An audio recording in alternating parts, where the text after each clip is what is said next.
FEB UPN VJ strives to become a faculty that is excellent, innovative, internationally qualified, competitive, and rooted in patriotism. FEB UPN VJ offers 3 majors: economics, management, and accounting, with study programs ranging from associate degree to master's degree.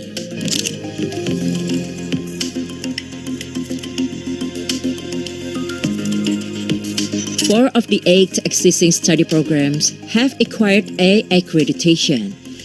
The undergraduate accounting study program curriculum has been recognized by ACCA since 2018, and it has succeeded in becoming a model center of excellence for the implementation of MBKM in 2021. Selama lebih dari 29 tahun, Fakultas Ekonomi dan Bisnis UPN Veteran Jakarta terus bertransformasi dan berkomitmen dalam menghasilkan lulusan terbaik yang berpotensi memainkan peran penting baik di sektor pemerintahan maupun sektor swasta dalam menjawab tantangan ekonomi global untuk pembangunan masyarakat Indonesia yang berkelanjutan.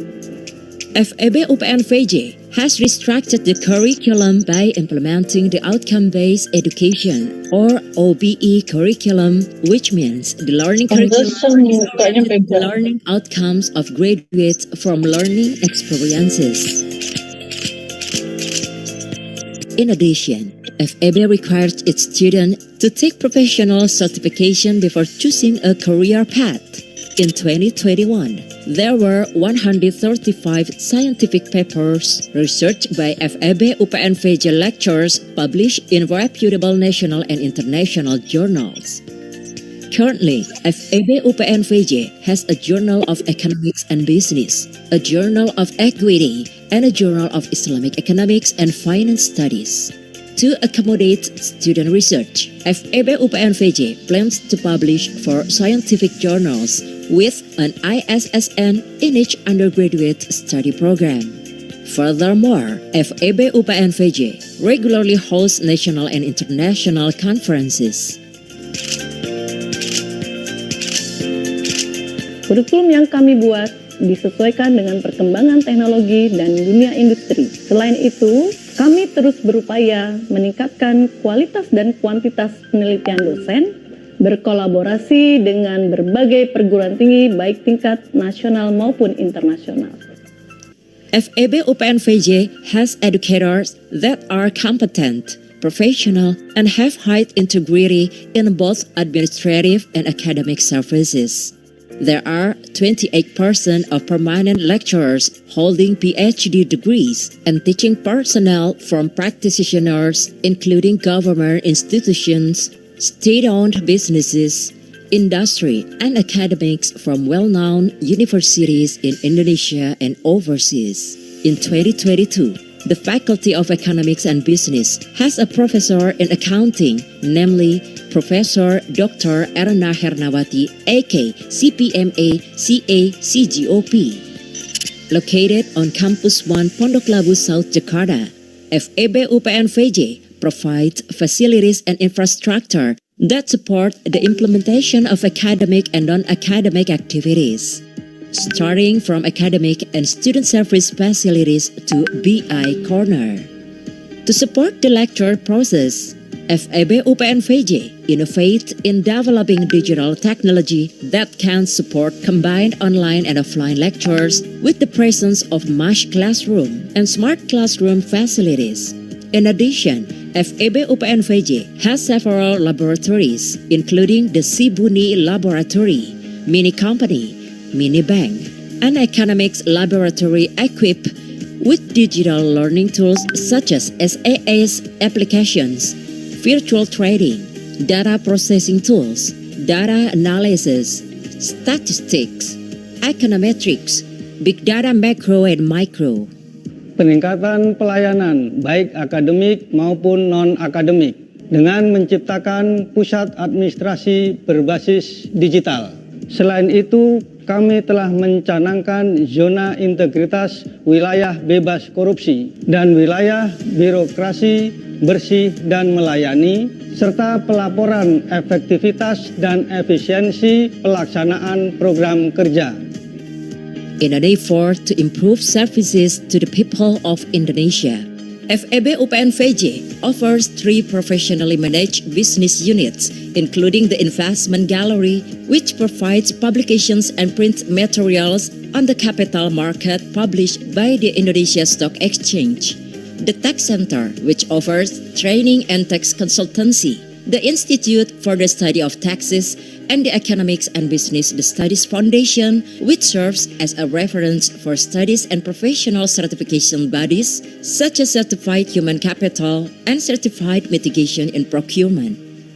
FEB UPN VJ has 14 student organizations and study groups. One of the creative ideas of FEB UPN VJ students was holding the BEM FEB Music Festival in 2021, which was broadcast by video.com and successfully demonstrated an attitude of independence in entrepreneurship.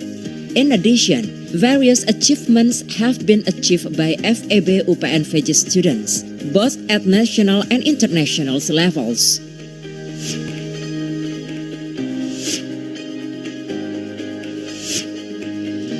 In order to work together to face the growth of the global economy, the Faculty of Economics and Business also develops its partnerships and cooperation with universities, with national and international institutions. Adanya kerjasama dengan berbagai pihak, mahasiswa dapat meningkatkan pengalaman dan wawasannya, baik secara nasional maupun secara global, sehingga dapat tercipta link and match antara kampus dengan industri. This is where it all started, the path towards the future, with the Faculty of Economics and Business UPN Veteran Jakarta. Maju bersama, Bergerak, meraih prestasi. Salam bela-bela.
Okay, mungkin kita boleh mula lah kot.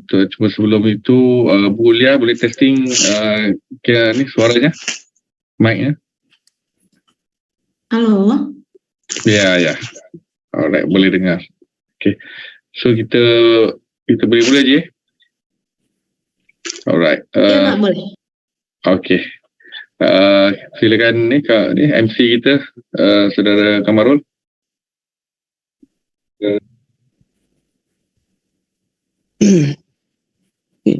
Bismillahirrahmanirrahim. Assalamualaikum warahmatullahi dan selamat siang kepada semua. Good morning to all. My name is Cik Kamarul Azim bin Cik Kamarul Azhar. I am your MC for today. Welcome to our Malaysia-Indonesia International webinar called GiG Economy, Reshaping the Workforce and Startup Enterprise. This is a business knowledge webinar that is jointly organized by Teknoputra University Kuala Lumpur UniKL and Faculty of Economic and Businesses, Universitas Pembangunan Nasional Veteran Jakarta UPNVJ. Before we start, I would like to share with you some of the ground rules during this webinar. First, always put your microphone in a silent mode. If the host open the lines to let attendees participate, remember to keep your phone mute unless there are needs for you to speak. Second, be an active participant. Feel free to share your input or question using the chat box below. Third, taking down notes will help you remember the key points from the speaker which you think the most beneficial to you. And lastly, please stay until the end of session to earn our webinar e-certificate. Yang berbahagia, Teknologis Tuan Haji Muhammad Nasir Elias, Director of Teknoputra Division, University Kuala Lumpur. Yang berbahagia, Dr. Dian Wicaksih, Dean Faculty of Economics and Businesses, UPNVJ. And our respective panelists, yang berbahagia, Dr. Aswin Rivai, Lecturer at Economics Department, UPN Veteran Jakarta. Yang berbahagia, Al-Jazura Khan, Advisor to Academy Bateriku, also a guest trainer and coach for Tentra Academy and Genius Usahawan. And also UniKL and UPNVJ staff and student, entrepreneurs as well as registered participants. Moderator for today is Mrs. Ulia Vidriza, Lecturer of Universitas Pembangunan Nasional Veteran Jakarta. Before we start the main agenda, I would like to give a little insight into what is the gig economy is. Gig economy is an economy that operates in flexible way involving the exchange of labor and resources through the digital platform that actively facilitate buyer and seller matching. Most of the people involved in this because by this gig economy, they can make extra money on the side and also can balancing career and family needs. Participant in this gig economy has grown rapidly over the past few years and expanded exponentially since the onset of the coronavirus pandemic, due in part to the increase of reliance on gig economy workers to home deliver necessities to the consumer. To gain more about this gig economy, I am pleased to welcome Mrs. Ulia Vidriza as our moderator to proceed with our webinar. Please welcome Mrs. Ulia Vidriza.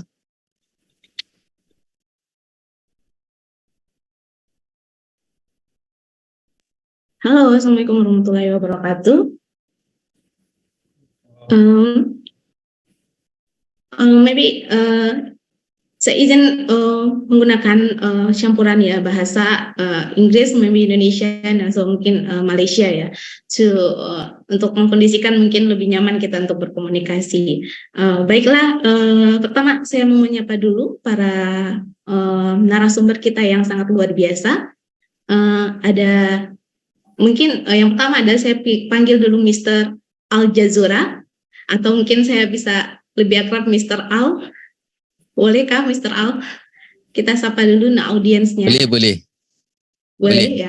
Lalu ya Mr. Al-Jazura, And another speaker kita adalah Bapak Dr. Aswin Rifai. Ya, selamat pagi. Good morning. Selamat pagi Bapak. Semoga dalam keadaan sehat. Oke. Baiklah, untuk tidak berlama-lama ya. Baiklah, kita akan memulai saja ya sesi webinar kita pada pagi hari ini. Pertama-tama saya ucapkan terima kasih kepada MC yang telah memberikan kesempatan pada saya untuk mengambil alih acara ini sebagai moderator ya, untuk membantu jalannya acara ini.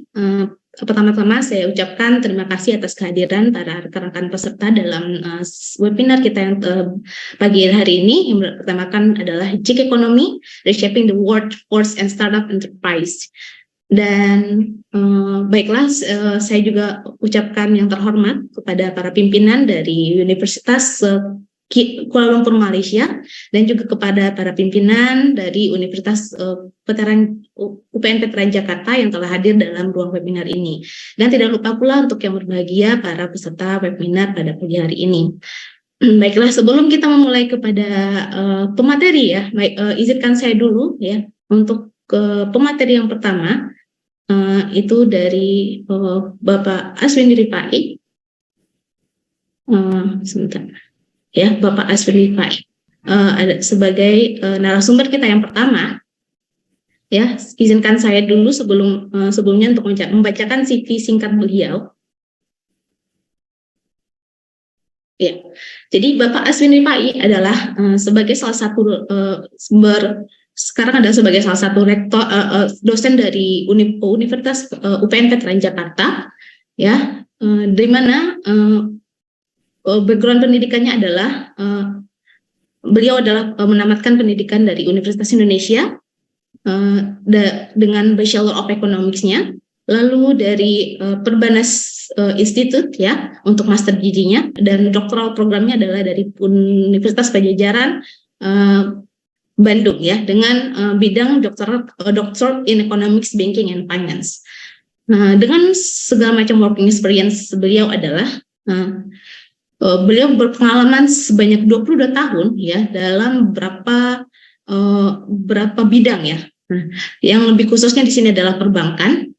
Beliau juga pernah bekerja di HSBC, Bank of Tokyo, Bank of India, Standard Chartered Bank, Korea Exchange Bank, and Bank of Paribus. Oke, baiklah, untuk mempersingkat waktu, marilah kita dengar paparan dari Bapak Dr. Aswin Rifai tentang bagaimana working in GiG economy. Seperti yang kita tahu yang sudah disampaikan oleh MC ya, di mana GiG economy itulah ada untuk kita membentuk kembali bagaimana angkatan kerja bisa bekerja dengan bebas, dengan free time ya, dimanapun, kapanpun, dan dengan waktu yang tidak yang bisa diatur sendiri oleh mereka ya.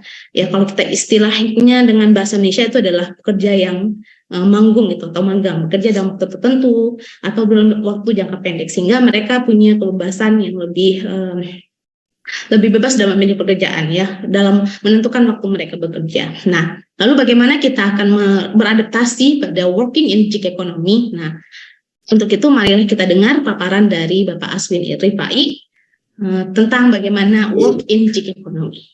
Oke, kepada Bapak Aswin Rifai. Waktu dan tempat saya persilakan. Okay, thank you, moderator. Let me share screen first. Yeah.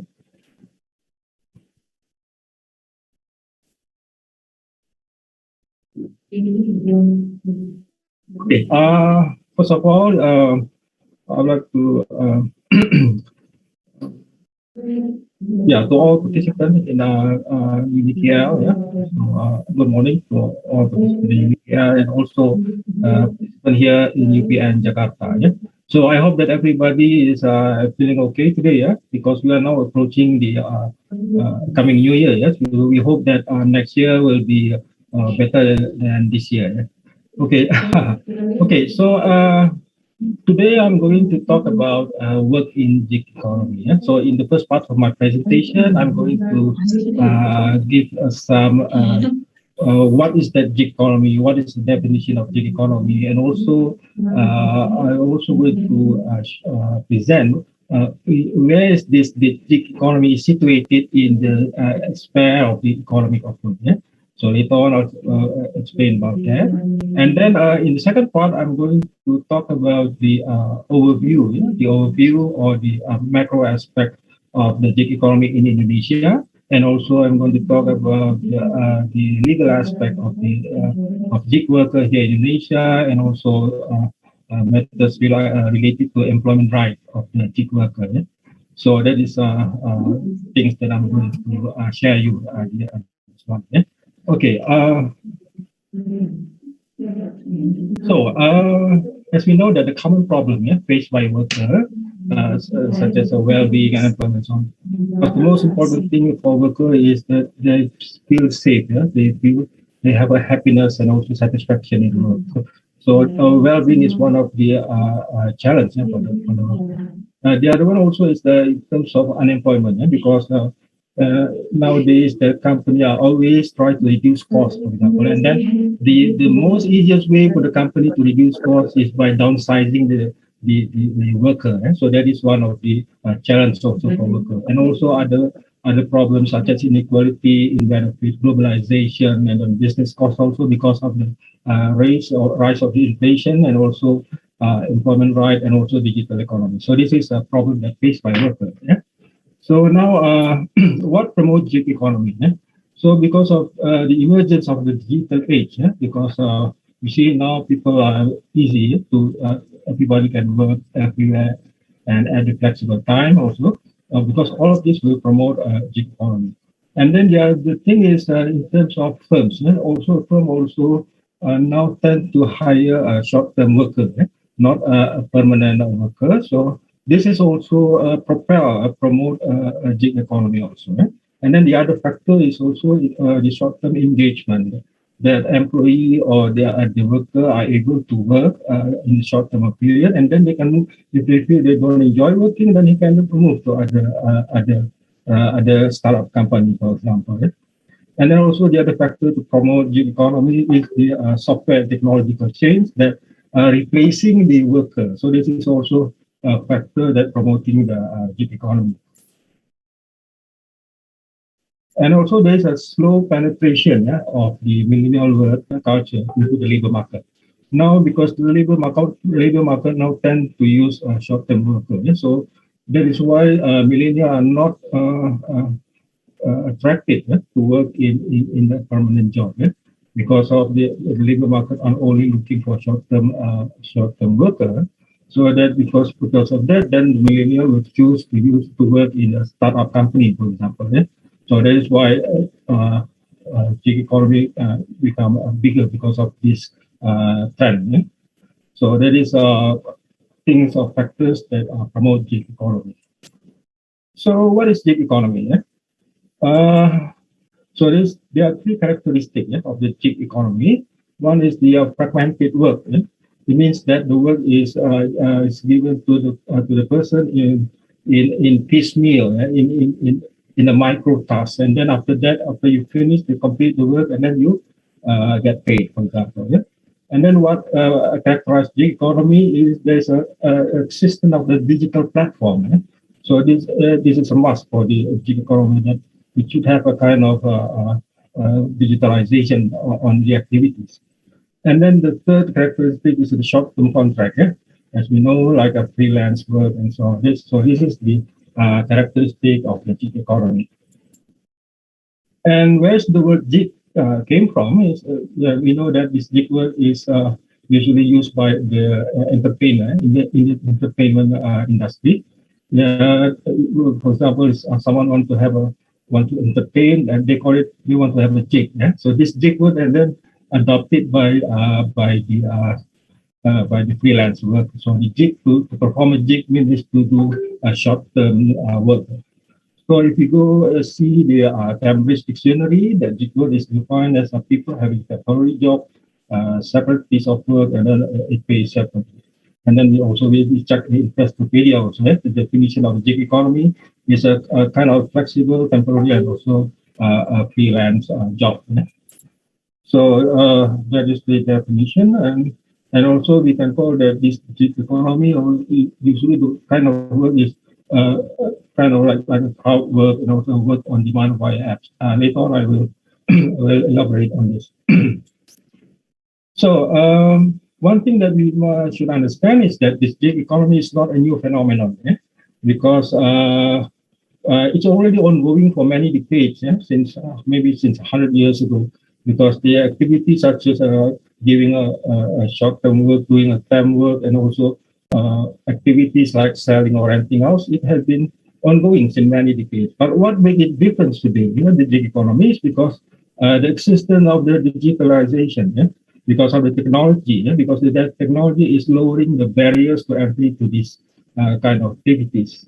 So that is the what makes the gig economy different.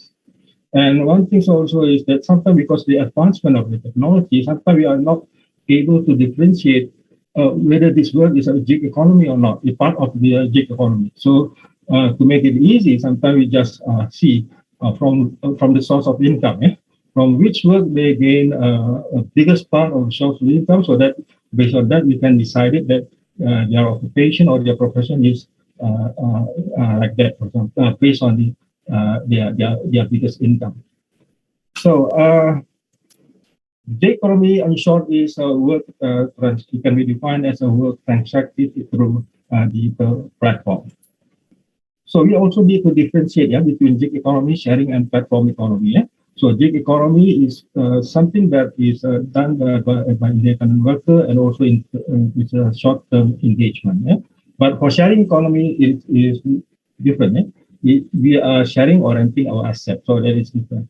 And then there's terminology of platform economy. Platform economy here means that we are using the IT system. We are using digital technology to support the activity of gig sharing, of the gig economy.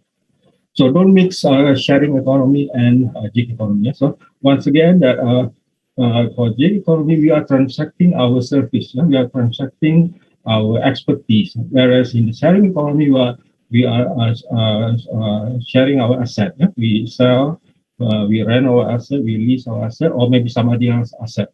So that is different. So to make it clear, where is this gig work is situated in the macro, in the sphere of the economic of work, you see here from this caption, the economic of work consists of two items. One is employment, one is the contract work. For employment, it means that someone can work until they retire, but in terms of contract work, it was a short-term basis. So where's the gig work is? The gig work is under the contract work. So this gig work, along with also direct contracting and subcontracting, is under the contract work. So, for example, if someone asks you, or someone give you a job, work, for example, to build a house, for example, and then you for this kind of work you give to your friend or something like that, it means you are subcontracting, right? So your friend have no direct relationship with the owner of the house. So there's a difference between subcontracting and direct contracting. How about gig work? So gig work is quite similar with subcontracting. It is also involving an indirect relationship, but the difference here is that there's a system of the intermediary online platform. The gig work, we use this online platform. So that's the difference. And also under gig work, there's also, we have to differentiate there are three kinds of gig work. First one is what we call a capital platform work. The capital platform work here is similar to sharing economy. We are using our platform to sell or renting our asset. And then crowd work. What is crowd work? Crowd work is also we are using our platform in order to, we are using a platform to outsourcing the work. We are outsourcing the work to someone else, maybe in the other country, overseas, so on. And then we give them work, micro work or micro task. After they finish, then they also get paid also. So crowd here means it's a bunch of a potential worker. So that is the difference. And all of these arrangements are organized online. And how about apps work? Apps work is stand for the application. We use in our mobile phone, for example, in a laptop, or we are ordering food, for example, or ordering taxi or something like this. So in apps work, we are using the platform to to deploy worker on demand. So what is the difference between absolute and crowd work is that in absolute we are the service provided is provided locally, whereas in crowd work the service is provided from the worker which is located, for example, in overseas or other places beyond the place where the platform is located. Okay. Okay, I skip this also. This one also I skip. I skip this. So, what is the critical distribution feature of gig work compared to the other contingent labor is that there is a system of the platform organization. So, this kind of platform organization is similar to what in conventional is a management, a company, and its management also. So it's quite similar with conventional in terms of management. Okay. What is the benefit from the gig economy for business? It reduces fixed costs, lower payroll expense, reduce investment, and also flexibility in managing hours. But for worker also, it's flexible hours and ability to work from home, and also accountability for people to earn extra income, for example. But what is the downside? What is the weakness of gig economy? This is also we need to know. There's a doubt over the true flexibility of hours offered. Is it true? Is it a flexible hours? You have to switch on your mobile phone, for example, for 24 hours. And then if someone else at 12 o'clock at night call you complaining about the product, you have to respond. And then, for example, if someone wants to go to the airport, for example, to go to LIA, something like that, and then you have to prepare your motorcycle, and then you have to prepare everything. So it is not truly a flexibility hours. Because you want to be flexible, then you have to switch off your mobile phone, but it means that it reduces your income. So that is the difference. And then the weakness also is the lack of paid occupation. There's no vacation fee. There's not income. The job and income is uncertain. There's an uncertainty in job and income, and also worker bear most of the risk in their job. So there's no a kind of insurance, something like that. And then what is the wider downside? What is the wider weakness? Because this gig economy is not subject to tax. The bigger the gig economy, then the more people are not paying tax. And so because of that, the tax base is shrinking. So that is one also the problem. And then also, with more accident because there's no example, and so on. And then also that whether is it really gig economy promote innovation, and also it's a question mark. So that is the downside. And then again, this is the disadvantage of gig work is that actually there's a decrease of loyalty between parties, and also the problem is there's a lack of employment status also, and there also there's things that people at work are not able to have an interaction with the management like everybody have in a conventional work. So that is the disadvantage. And again, what is the upside of the gig economy is flexibility, mobility, global productivity, and also minorities overrepresented. So here, with the gig, I think this is the plus side of the gig economy, because it enables for a disabled person to work. They don't have to go to the office, just stay at home in the front of his or her laptop. Then they can do work, their work. So the gig economy, I think, is a blessing for the disabled person. So because they can do their work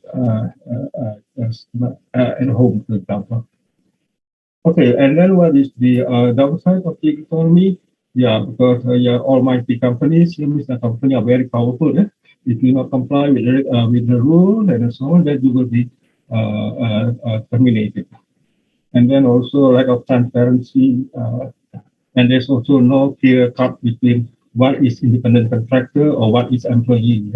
And also there's a wage degradation because of many players are joining this gig economy, and then the wages are in total are decreasing. So I'll skip this also. Okay, in terms of idea, it's brought to the platform of the gig economy.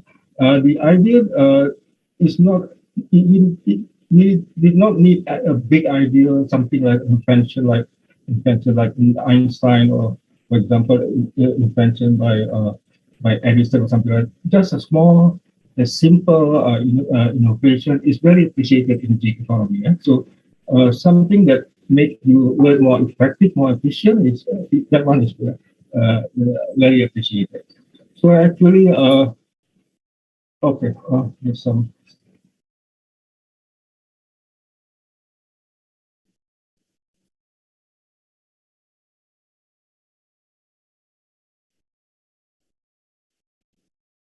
Okay, jadi okay, yeah, uh, yeah. With gig economy, the informal service are getting organized. So actually, gig economy is organizing the informal economy. And then, yeah, there's an imbalance regarding the distribution of benefits. Yeah? For example, if you already work in a permanent job, and then after that you also involved in gig work. Based on this, and then you can receive revenue from the gig work. It means you get additional income, right? But in case of someone is underemployee, this gig work for them is the main job for them. But the problem is they don't receive benefit same as the one that received by the permanent worker, because they don't receive the health benefit, and also there's no minimum wage and something.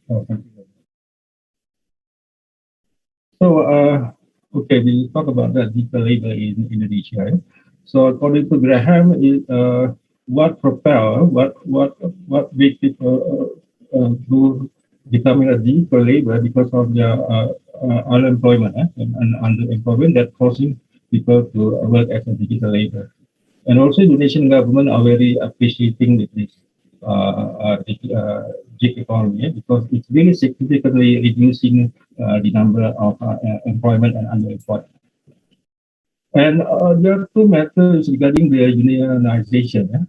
Because of because the gig worker, they don't have exposure to labor union and also socialization and movement. And because they are very busy in the street, for example, they are not able to attend a labor meeting, for example, or following a rally or something like that. So they are not counted as a part of the labor. So that is one of the differences. And also that, for example, content creator, they also not want to be put into a part of the labor and also join labor union. Because the problem is that there's a perception of becoming a labor is also how to say they are low educated or blue collar, things like that. So that kind of perception is hindering them to join the labor union. Okay. Yeah. Okay. Right. And then this digital labor in Indonesia, they form a kind of a smaller communities. But this community or union is not used for improve of the welfare. Also, they are not using their union, for example, for improving the regulation for the labor and so on by the government. So it is not so much beneficial for all of the labor. So, and also that their community union is not having a recognition from the government. So this is also the weakness. Okay. And also there's a study found that the gig worker work more than 12 hours a day. But while in conventional worker, mostly 8 hours a day. So it's kind of overworked by the gig worker. And also the government already stipulated the minimum fare. For example, for Gojek driver, for 1 kilometer, the government already fixed what is the minimum rate. But this rate is applied according to the government. This rate, by applying this rate, it means that the digital worker is also having a minimum, having an equivalent of minimum wage also. Yeah.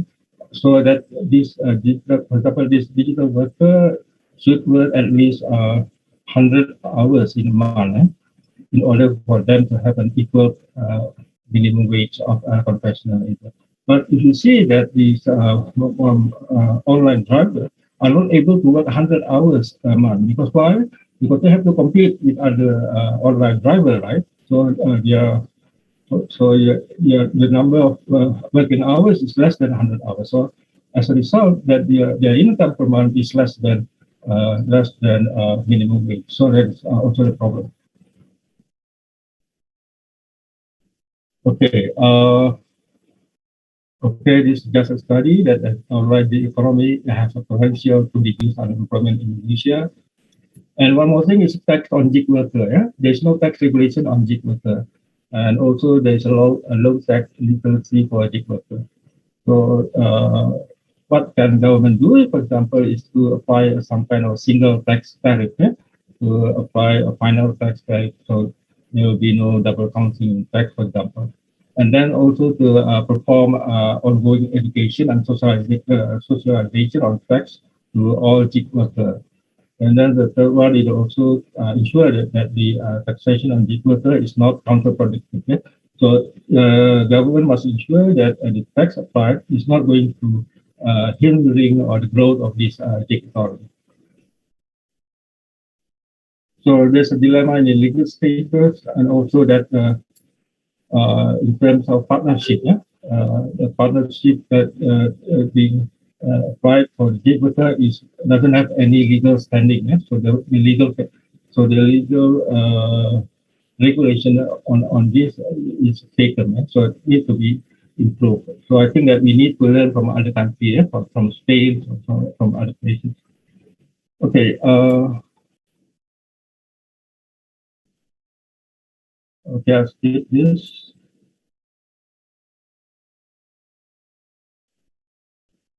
Okay, let's move to the second part of this presentation. Statistic on gig economy in 2022. Yeah, so the global gig economy now is around $300.7 billion in 2021. Whereas for Indonesia, the amount of the digital economy or gig economy is estimated around $77 billion. And then, but in terms of percentage of the GDP, it's only 5.97% or 6%. Yeah? So if we compare to other Asian countries like Malaysia and so on, the percentage is 7%. So Indonesia is slightly lower than other countries in Asian countries. But if you compare with China, for example, the percentage of gig economy is 16%. Yeah? So it's higher than Indonesia, Asian countries. And also in Europe, it is 27%. And also in the US, it's 35%. So for Indonesia and Asia, we still have room to grow for this gig economy. So we need to speed up the activity in this gig economy. Okay, I'll skip this one also. Mr. Aswin, just remind we have just 5 minutes more.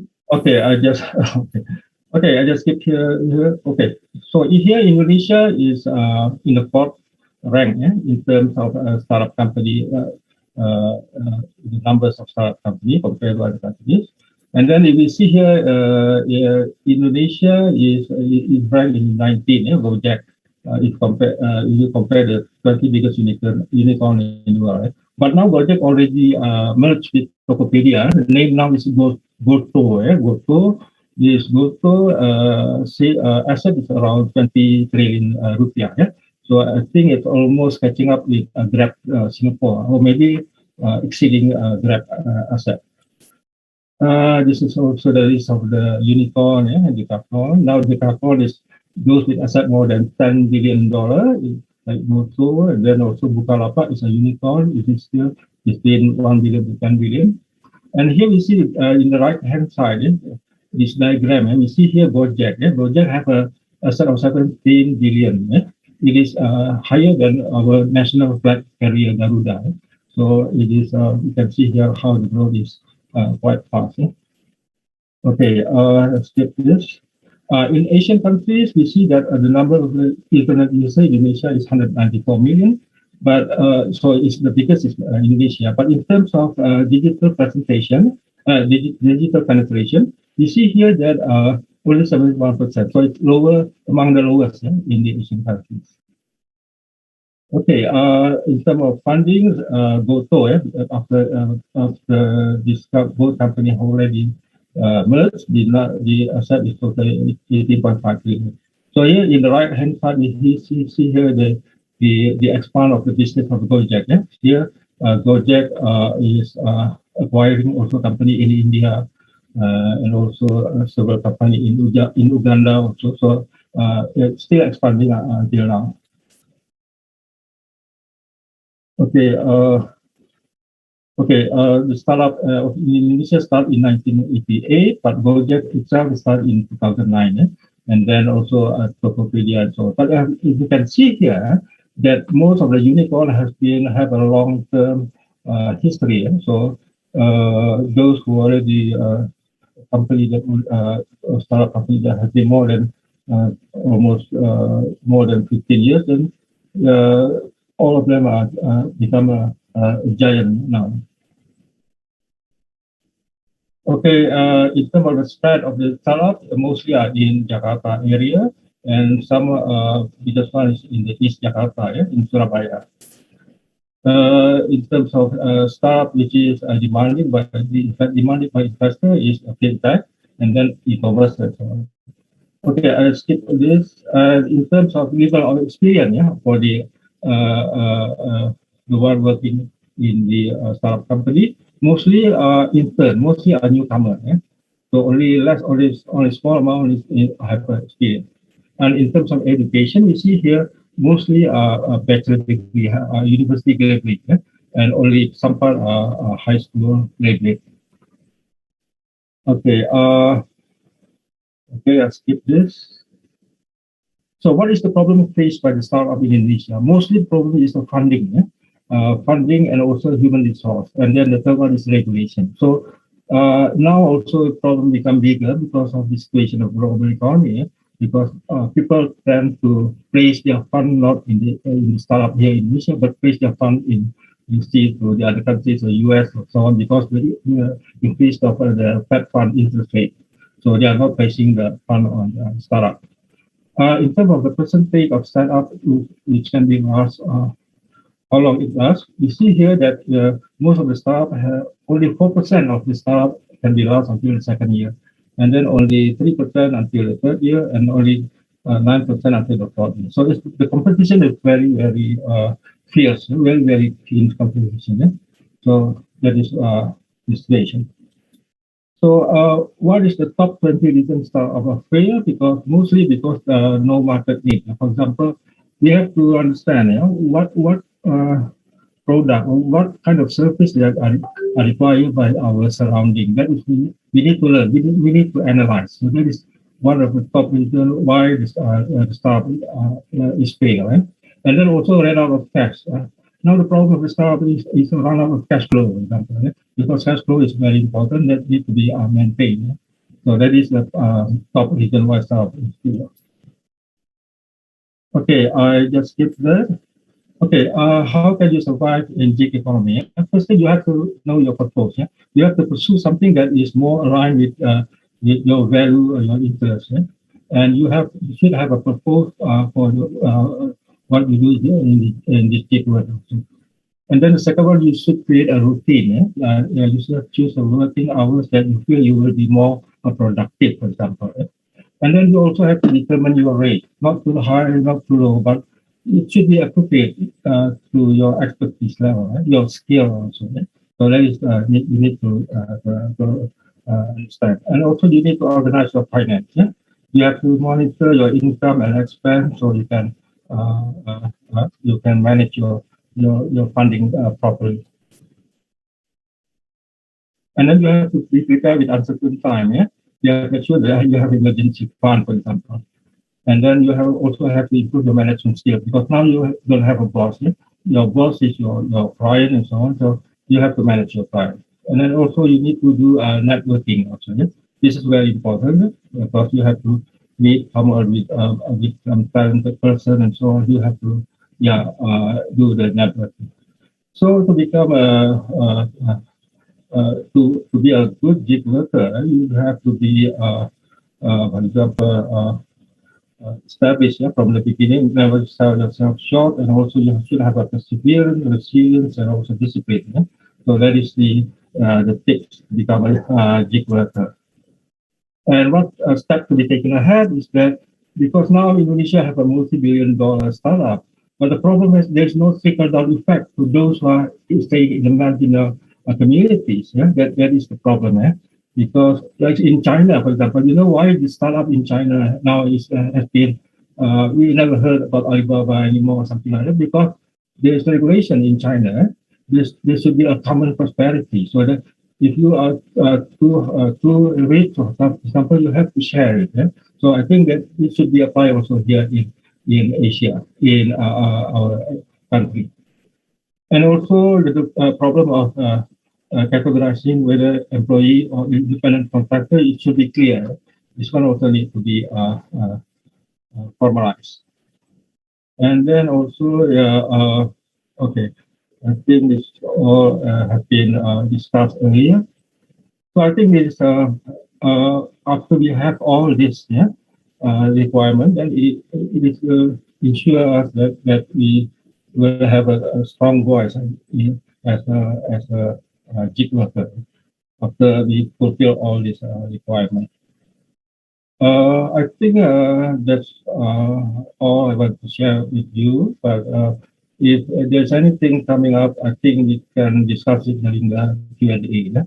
So I think I will stop here now. Then I will give back the floor to moderator. Thank you.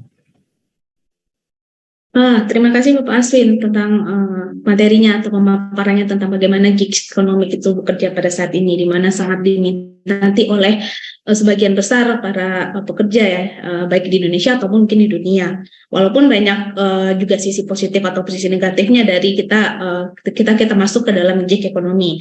Ya, di balik sisi positifnya ada fleksibilitas kita, mobilitas kita yang bisa di mana saja, ada produktivitas kita juga bisa secara global, terus kita bisa inovasi lebih banyak ya, tapi juga banyak ya terdapat sisi negatifnya di mana tanggung jawab terhadap pekerja itu belum ada gitu ya, transparansinya juga belum ada, terus upah juga yang masih belum ada ya, hukumnya atau undang-undangnya itu belum kuat ya. Ya kita tahu juga di Indonesia juga seperti yang Mbak Aswin ceritakan bahwa hampir sekitar 46,4 juta ya, 17% dari penduduk Indonesia itu minati bekerja pada gig ekonomik ya, atau bahkan sebagian diantaranya ada bekerja dalam sektor yang primer gitu ya Pak ya. Dan juga dari Pak Aswin juga diberikan bagaimana tips dan trik kalau kita bisa bertahan pada gig ekonomi ya, bagaimana kita harus bisa tahu tujuan kita dalam bekerja pada gig ekonomi, lalu kita harus bisa membangun rutinitas kita, lalu bisa kita memanajemen waktu ya. Nah, di Indonesia juga sejak ya gig ekonomi ini makin marak itu sejak sudah terjadinya pandemi COVID ya Pak ya. Semakin banyak orang yang ingin bekerja freelancers ya, tetapi bahwasanya kayak seperti situs itu seperti upwork.com, project.co atau freelancer.com itu banyak diminati sekarang ya Pak ya. Oke, mungkin kita bisa dengar ya bagaimana pendapat dari Mr. Al. Mr. Al sudah hadir ya. Mr. Al ini adalah sebagai adalah seorang co-founder dari bateriku.com ya Pak Mr. Al. Mungkin sebelum kita mendengarkan paparan dari Mr. Al, mungkin ada baiknya saya membacakan CV dari beliau dulu.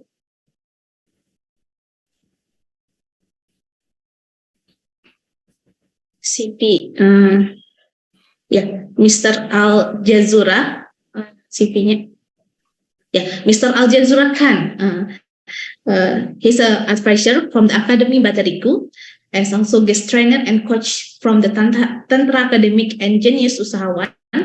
And he also the Chief Learning Officer from the Bateriku, ya, di mana educational background-nya graduate from Middlesex University, ya, from UK in Bachelor of Arts, and also from ITM or Diploma Accountancy in ITM Malaysia. Dan banyak sekali work experience dari Mr. Al ya, ada sebagai business coach, LinkedIn coach, co-founder and audisi kreatif and also event and co-working space ya. Mungkin untuk lebih jelasnya mungkin bagaimana pandangan dari Mr. Al ya sebagai seorang co-founder dari bateriku.com ini juga mungkin adalah salah satu startup terbesar ya di Malaysia ya yang bergerak pada bidang dalam sektor baterai ya untuk mobil ya Pak ya, Mr. Al ya otomotif ya. Mungkin dari perusahaan Mr. Al dari bateriku.com mungkin juga menerapkan di GiG Economic ya di sana, di mana banyak freelancer juga di sana. Oke, pada Mr. Al waktu dan tempat saya persilakan ya, kita bahas tentang pandangan Mr. Al terhadap GiG Economic. Oke. Terima kasih Puan Moderator Puan Ulia. Selamat Assalamualaikum dan selamat pagi semua dari pihak UniKL dan juga Universiti Veteran Jakarta ya. Saya berbesar hati pagi ni untuk berkongsi sedikit pengalaman. Jadi saya buat dua bahasa ya, bahasa Malaysia dan juga English at times. Ya. Mungkin saya boleh berkongsi sedikit tentang latar belakang bateriku.com.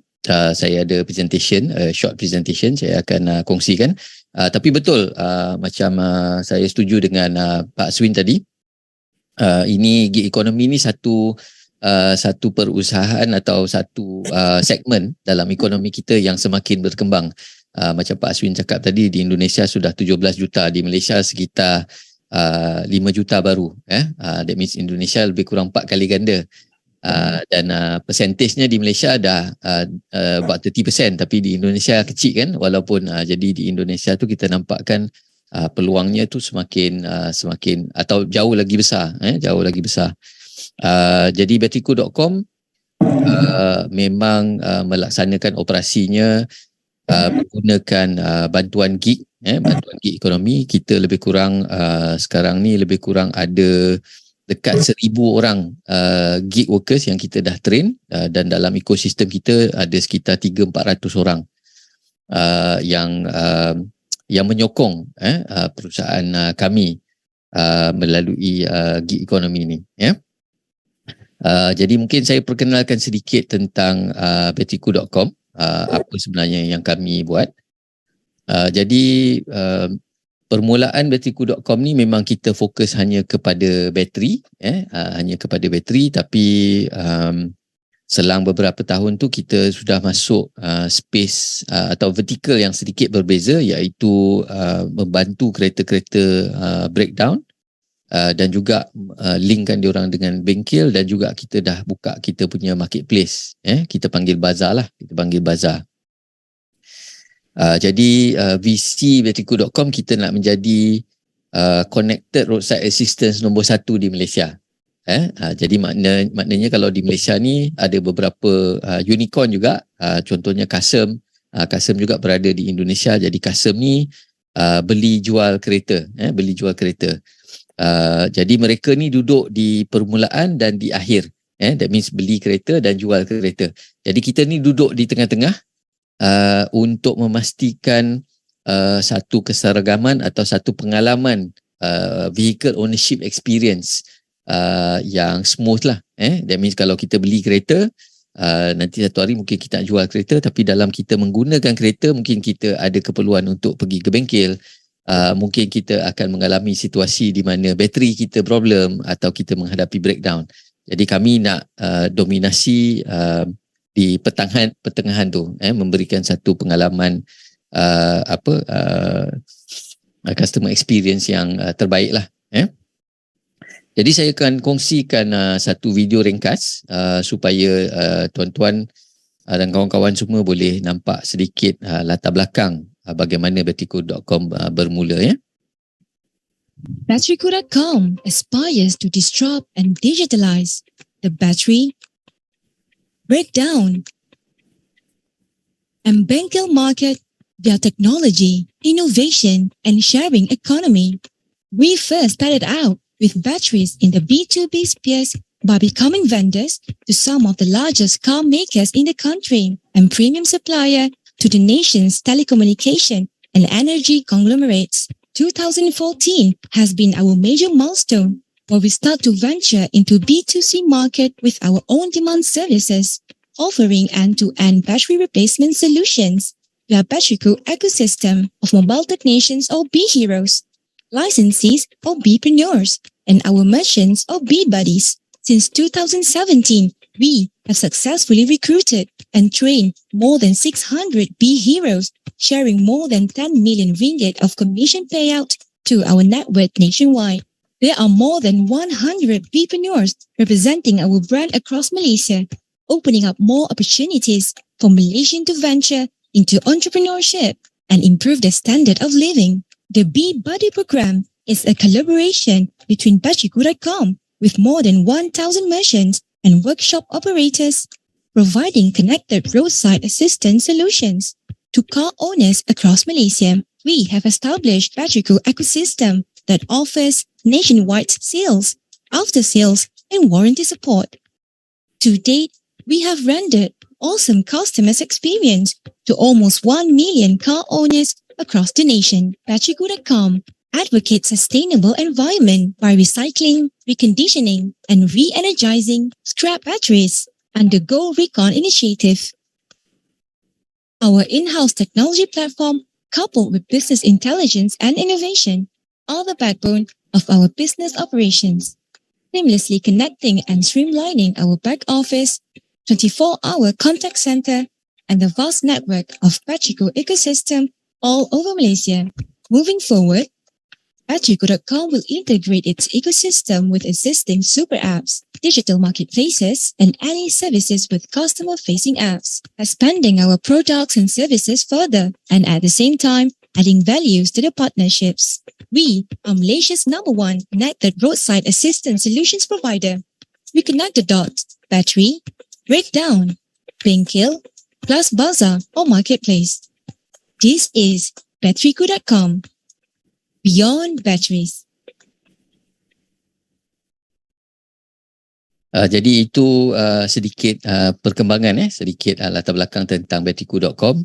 Jadi alhamdulillah kita setakat ni sudah pun berkecimpung dalam sektor ni bersama dengan usahawan GiG kita dan sudah pun membayar commission actual commission payout lebih 10 juta ringgit kita dah ada lokasi di 130 lokasi di seluruh Malaysia.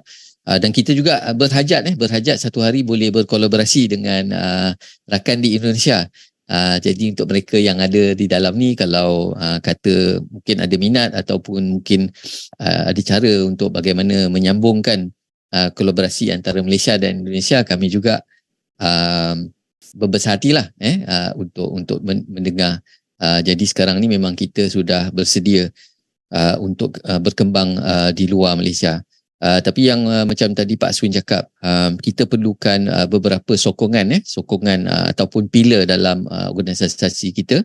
Jadi yang kita nampakkan tadi memang kita menggunakan teknologi, jadi kita dah ada application kita sendiri, kita dah integrate dengan beberapa aplikasi company-company yang lebih besar seperti Tak Cenggo, seperti Petronas melalui dia punya app untuk beli minyak tu kan.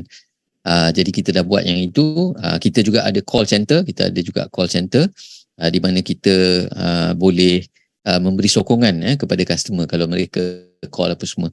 Sebab kita faham juga customer di luar sana, walaupun kita nampak era digitalization, perkembangan internet dan juga teknologi, tapi tak semua pelanggan yang immediately dia akan pergi ke arah itu.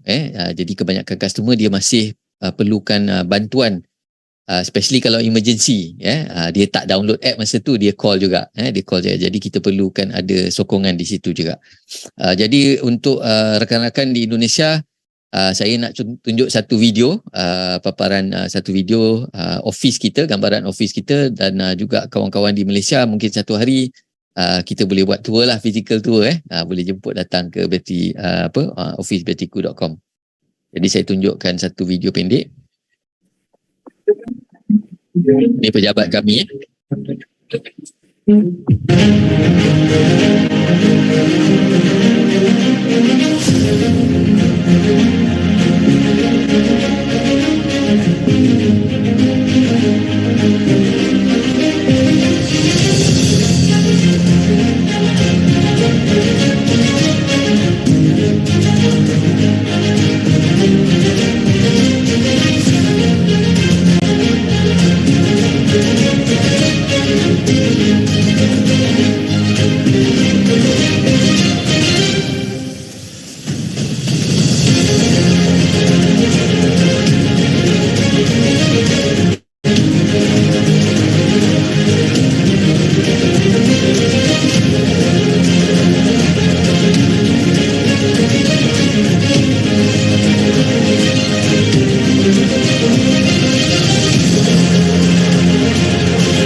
Okey, so itu gambaran di lokasi-lokasi kami di pejabat, dan alhamdulillah sekarang kita ada lebih kurang 200 staff yang tadi kebanyakan mereka adalah staff, permanent staff di betiku.com, dan juga kita menggunakan khidmat lebih kurang 3 ke 400 riders dan mereka ini adalah freelancer lah atau berada dalam gig economy.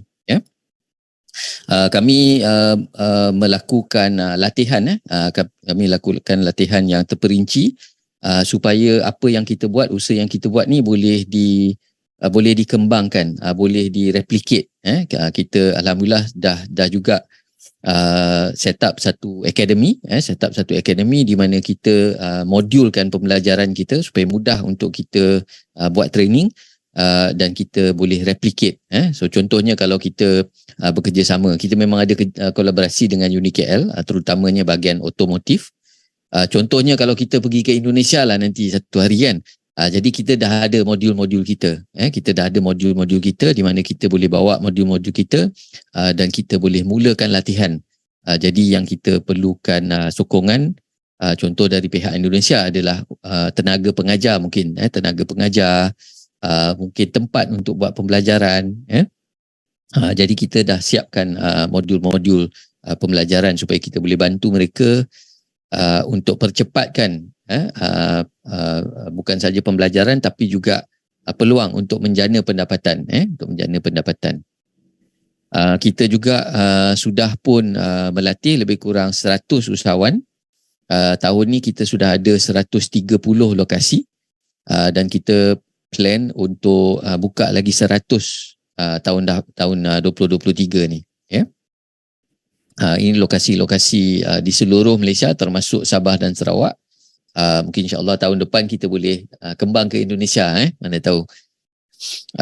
Jadi kita juga melatih kita punya technician ni bukan sekadar untuk boleh tukar bateri sahaja, tapi juga untuk mereka menaikkan skill mereka, untuk upskill supaya mereka juga boleh buat diagnose kereta, boleh buat checking untuk kenderaan, so pelan-pelan ke arah mungkin diorang boleh jadi mobile technician.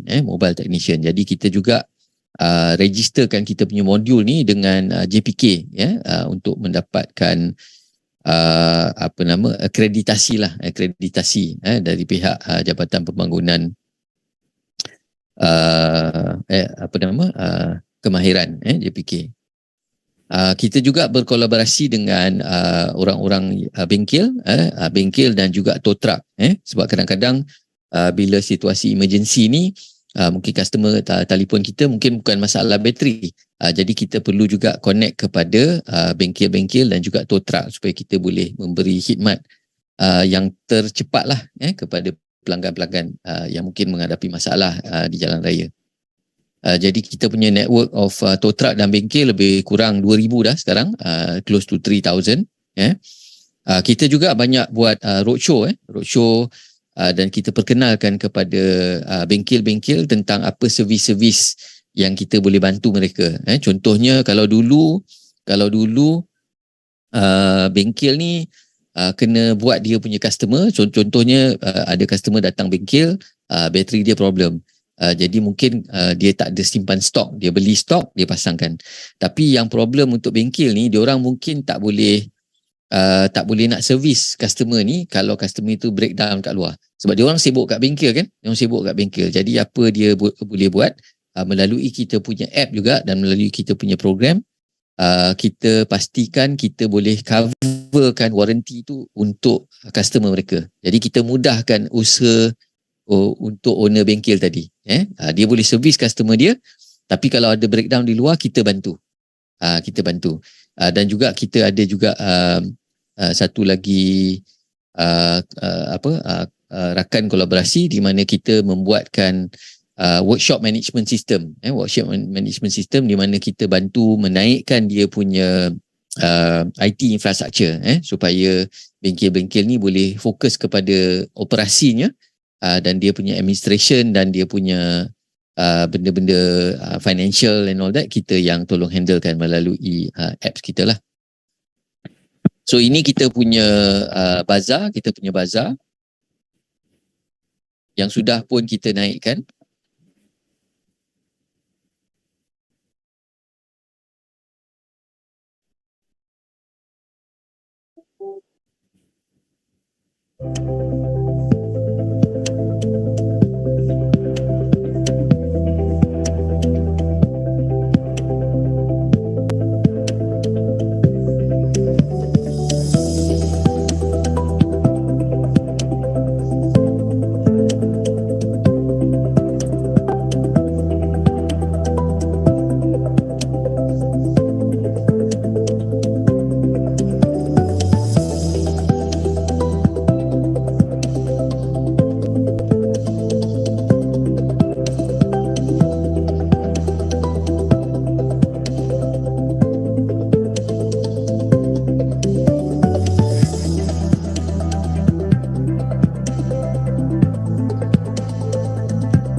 Okay, so itu tadi kita punya aplikasi untuk marketplace.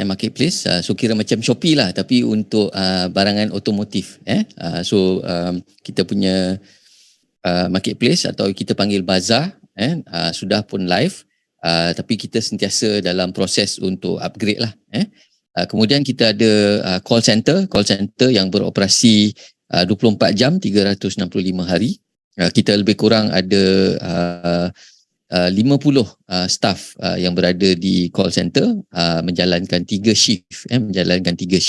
Mereka ini juga adalah tunjang kepada menyokong pula gig worker kita di luar, sebab kita perlu streamlinekan untuk paskan cases atau jobs kepada mereka. Jadi kita perlukan sokongan di situlah. Kita juga mempunyai tech team in-house tech team, lebih kurang 20 orang yang develop dia punya front end dan juga back end punya sistem. Dan sekarang ni kita tengok dalam gig economy tadi macam Pak Swin cakap, data, teknologi itu penting, dan data juga memainkan satu peranan yang besar. Tadi ingat ada orang cakap tadi. Okay. Kita juga track kita punya data. So alhamdulillah sekarang kita boleh track kita punya data daily. Kita boleh buat action driven actions, data driven actions berdasarkan data-data yang kita dapat. So saya tunjuk sedikit data yang kita ataupun platform yang kita gunakan, yang kita develop sendiri.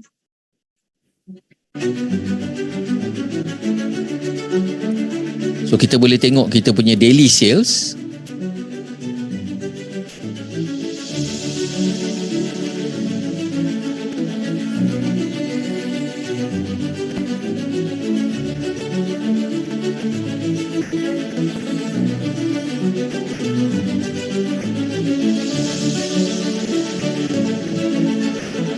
Jadi kita boleh kenal pasti di mana kita nak deploy kita punya rider-rider.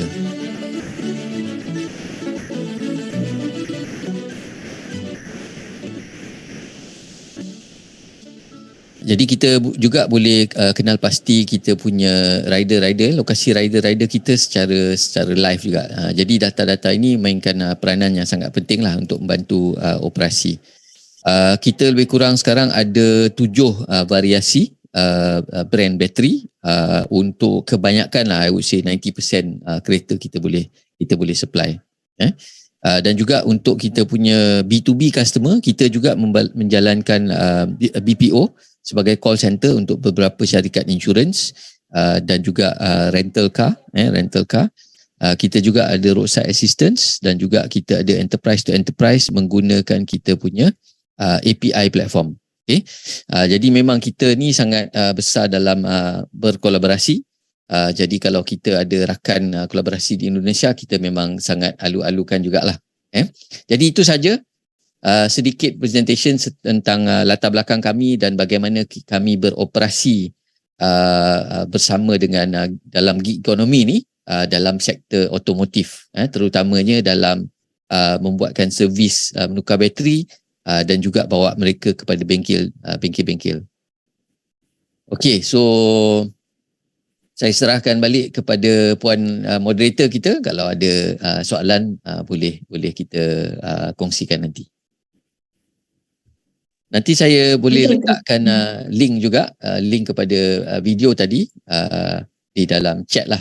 Kalau tuan-tuan nanti nak tengok boleh tengok kemudian. Oke, baik, terima kasih Mr. Al-Jazura. Sama-sama. Tentang presentasinya ya, tentang bagaimana battery.com ya bekerja ya, sejarahnya segala dari mulai sejarah dibangun ya, dan bagaimana dia bisa berkoneksi baik dari bengkel, market gitu ya, dan memanfaatkan ya freelancer juga ya dalam organisasinya ya, begitu ya. Baiklah, untuk sesi kali ini akan kita buka sesi question and answer ya, bagi para panelis kita ya, untuk baik dari Dr. Aswin Rifai dan juga Mr. Al-Jazura Khan ya. Baiklah, bagi para peserta dari webinar yang ingin memberikan pertanyaan, boleh langsung dengan menggunakan raise hand dan open mic-nya, atau bisa melalui kolom chat di bawah ini. Nanti akan saya bantu bacakan pertanyaan untuk para panelis kita ya, atau para presenter kita pada hari ini. Oke. Mungkin untuk memancing pertanyaan dari saya dulu ya, baik dari kepada Bapak Aswin sama Mr. Al-Jazura ya, terkait pandangnya terhadap gig ekonomi ya, gig ekonomi ini. Nah, mungkin singkat dari saya ya, untuk Mr. Al-Jazura dulu pertama, pandangan Mr. terkait gig ekonomi ya dari sisi pekerja di Malaysia ya, bagaimana antusias mereka, bagaimana minat mereka terhadap terjun dalam gig ekonomi ini. Apakah mereka kalau di Indonesia masih mungkin masih mindsetnya ingin menjadi pegawai tetap daripada freelancer. Nah, kalau dari Malaysia sendiri bagaimana pandangan penduduk sana, rakyat di sana ya, terhadap pandangan mereka terhadap gig ekonomi menurut Mr. Al-Jazura. Lalu untuk Pak Aswin mungkin saya ingin bertanya ya, nah tadi sedikit tentang tentang kelebihan dan kekurangan ini mungkin yang lebih tekankan lagi Pak, bagaimana kita sebagai apalagi ya nanti para mahasiswa yang akan nanti setelah tamat ya Pak Aswin ya akan terjun ke dunia kerja. Nah, mereka pasti punya pilihan ya, ingin menjadi freelancer atau mungkin menjadi tetapkah gitu kan, pegawai kerja tetap ya. Nah, mungkin saran untuk para generasi penerus kita ya, para mahasiswa yang mungkin juga hadir dalam berpartisipasi dalam seminar ini, bagaimana mungkin sisi baik dari pekerja freelancer ini atau gig ekonomi atau kerja pada umumnya atau kerja tetap pada umumnya untuk Pak Aswin, untuk memberikan saran dan masukan kepada para mahasiswa kita. Itu dari saya. Mungkin yang lain silahkan berikan pertanyaan atau bisa lewat chat box ataupun langsung kepada para presenter kita, ke Bapak Dr. Aswin Rifai dan juga Mr. Al-Jazura. Terima kasih. Saya jawab dulu soalan Ulia tadi, Ibu Ulia. Ya, boleh. Ya, boleh. Kalau dari segi minatnya, kalau kita tengok saya banyak berjumpa dengan graduan, banyak jumpa dengan graduan, tapi bukan sahaja graduan. Kita tengok juga orang-orang yang memang sudah dalam workforce. Ada juga mahu flexibility, mahu flexibility di mana mereka mula mencari-cari apa servis-servis atau apa kepakaran yang mereka boleh guna pakai untuk mereka dapat income, supaya satu hari nanti dia ada pilihan. I think apa yang sekarang ni kita nampak, macam Pak Aswin cakap tadi, gig economy ni bukan benda yang baru, tetapi kita lihat terutamanya 2 tahun lepas, semasa COVID, kita menampakkan atau COVID itu membuatkan kita, menekan kita untuk memikir secara lebih kreatif, menggunakan teknologi yang ada dan melihat balik struktur pekerjaan atau struktur ekonomi kita, di mana ada orang yang minatkan kepada flexibility. Ada orang yang dia suka bekerja dalam keadaan dia sedikit bebas, tetapi ada juga orang yang dia perlukan struktur. Dia tak boleh dia cakap, saya tak boleh kerja freelancer, saya tak boleh jaga saya punya timing, saya perlu masuk office pukul 9 dan balik pukul 5, saya perlu ada bos contohnya, kalau tidak saya tak tahu apa nak buat. Jadi kita menampakkan yang sekarang ni lebih banyak pilihan, ya. Bukan kata semua anak muda nak join gig economy, tapi ianya memberikan pilihan kepada mereka ini. Contohnya macam kita tengok sekarang ramai yang nak menjadi rider kan, buat delivery apa semua. Jadi itu memberikan satu kemudahan kepada mereka. Kalau dulu mereka tak ada pilihan kan, untuk buat delivery apa semua, tapi sekarang dengan adanya Foodpanda, Grab apa semua, mereka ada pilihan sekarang. Kalau mereka nak mengusahakan, nak menggunakan masa tu dengan lebih baik, dia boleh buat delivery kan, supaya dia boleh menjana pendapatan. Dan contoh kami di bateriku.com, kita juga encourage atau memberikan visi kepada rider-rider kami supaya mereka ni bukan saja setakat menjadi rider untuk pasang bateri. Satu hari mereka ni boleh jadi usahawan. Mereka ni boleh upskill untuk repair mekanik, untuk menjadi mekanik mobile. Satu hari mungkin juga buat bengkel. Jadi kita menampakkan satu career path untuk mereka. Jadi kita nampak juga ini satu perkembangan, terutamanya dalam sektor gig economy. Dulu mungkin dia freelancer bebas, tapi sekarang sudah ada platform seperti Fiverr, banyak lagi platform-platform yang menyediakan struktur kan. Jadi untuk mudahkan freelancer di dalam gig economy ni untuk memperkembangkan servis-servis mereka. Jadi pada pendapat saya memang ini satu sektor yang akan jadi satu sektor yang kekal lah, permanent sektor kan. Sama ada dia cepat membangun atau tidak, itu bergantung kepada rancaknya sokongan daripada sektor ekonomi, usahawan dan juga kerajaan kan, untuk memperkembangkan lagi. Tapi pada pendapat saya memang satu area yang akan berkembang dan diperkukuhkan. Itu sedikit pendapat lah. Saya harap menjawab soalan Puan Moderator tadi. Ya, baik. Terima kasih Mr. Al ya. Jadi tidak hanya mereka nanti untuk menjadi freelancer aja, nanti juga dipacu ya, memberi semangat mereka untuk bisa nanti membuat atau membangun startup sendiri nanti ya. Betul. Dengan adanya tadi akademi tadi ya Mr. Al ya, mungkin diberikan pelatihan segala macam. Mungkin terima kasih jawabannya Mr. Al. Mungkin kita beralih ke Pak Aswin ya, mungkin memberikan pandangan dari sisi Pak Aswin yang sudah ya, mungkin pengalamannya ya sudah cukup banyak ya di dunia, baik dunia kerja dan juga di dunia juga freelancer ya Pak Aswin, untuk para rekan-rekan mahasiswa kita yang akan menghadapi dunia kerja nantinya. Ya, apa yang dicakapkan oleh Tuan Al-Jazura itu betul ya. Jadi pandangan dari Tuan Al-Jazura tadi lebih kurang sama ya dengan pandangan saya ya. Jadi memang untuk fresh graduate ya, jadi karena memang peluang atau kesempatan untuk bekerja di sebagai pegawai dan segala macam itu kan udah makin terbatas ya, dan juga ada kecenderungan juga pegawai negeri kan mengurangi ya, mendownsizing, mengurangi jumlah pegawai dan sebagainya. Jadi kita tidak harus fully depend on jadi pekerja permanen kan. Jadi dari situ sebenarnya kita harus merubah mindset kita sekarang ya. Jadi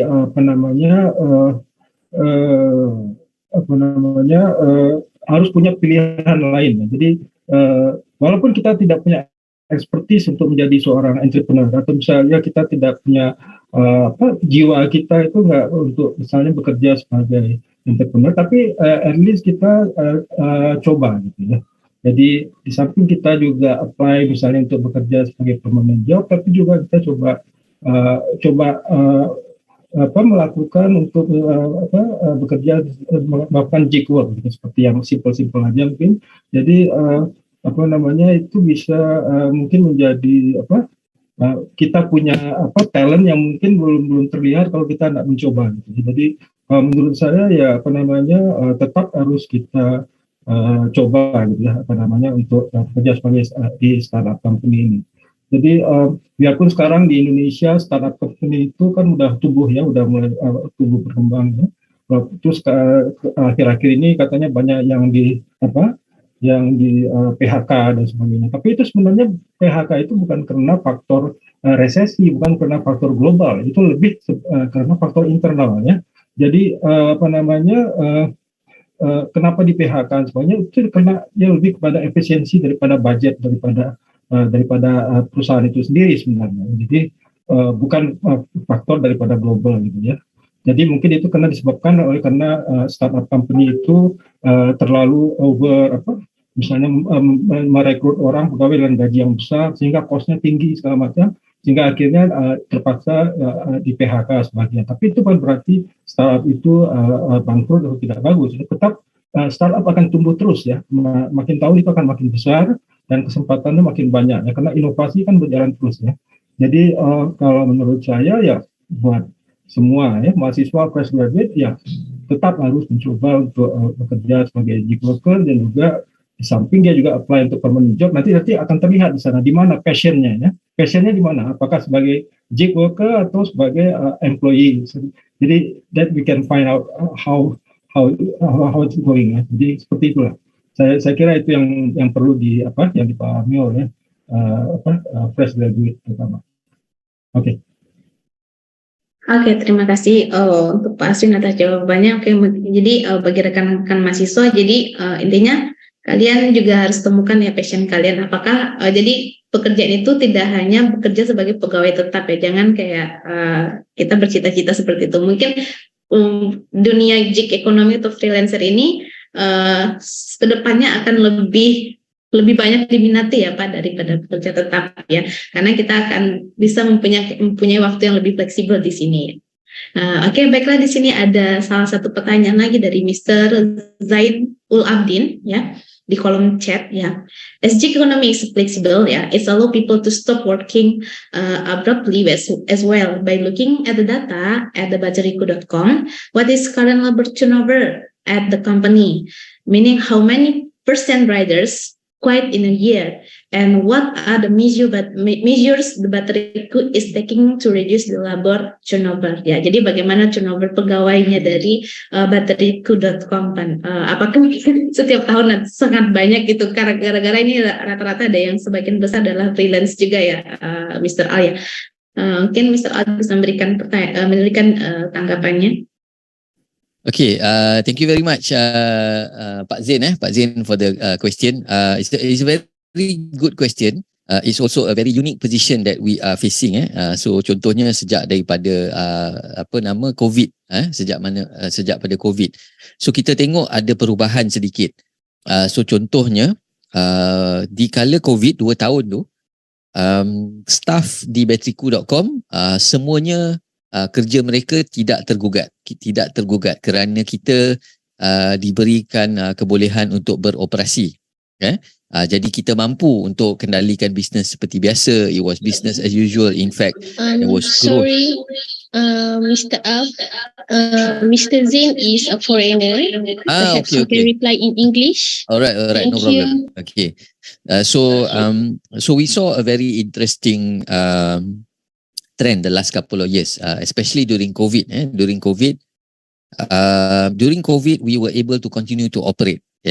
Despite the MCO, we were under the sector that we were allowed to operate, and we actually grew. The sales actually grew during this period, and all our permanent staff were all secured. Their position were all secured and all that. In fact, we had to employ more people.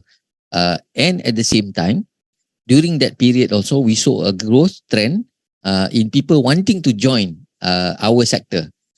Because not all sectors where the gig economy freelancers were able to continue to work. Yeah. Restaurants and all that were able to continue.